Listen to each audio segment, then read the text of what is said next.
Hindi film industry असो किंवा मराठी, कुठेही कलाकारांना अनेक अडचणींचा सामना करावा लागतो। अशातच आता स्टार प्रवाहावरील पिंकीचा विजय असो या मालिकेत पिंकीची भूमिका साकारणारी अभिनेत्री आरती मोरेने तिला इंडस्ट्रीत आलेल्या वाईट अनुभवांबद्दल भाष्य केलंय। आरती म्हणाली, संघर्ष काळात मी अनेक ठिकाणी ऑडिशन्स दिल्या, पण माझा चेहरा हिरोईन मटेरियल नाही असं मला अनेकदा म्हटलं गेलं। अगदी ऑडिशन आवडली असून सुद्धा मला नकार दिला गेला। म्हणजे साऊथ मध्ये अगदी साधा चेहरा, चपट्या नाकाच्या जरी असल्या तरी त्या तिथल्या हिरोईन असतात, पण आपल्याकडे सौंदर्याची प्रमाणभाषा वेगळी आहे। हिरोईन सारखाच फेस असला पाहिजे हा आग्रह असतो।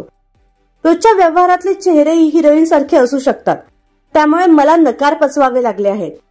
पण तरी मी लीडसाठी ऑडिशन देणं थांबवलं नाही। मला नंतर ज्या भूमिका मिळाल्या त्या सगळ्याच मी मनापासून केलं, असं म्हणत तिने इंडस्ट्रीत आलेला धक्कादायक अनुभव शेअर केला। तर तुम्हाला अभिनेत्री आरती मोरेचा अभिनय आवडतो का हे आम्हाला कमेंट बॉक्समध्ये नक्की सांगा।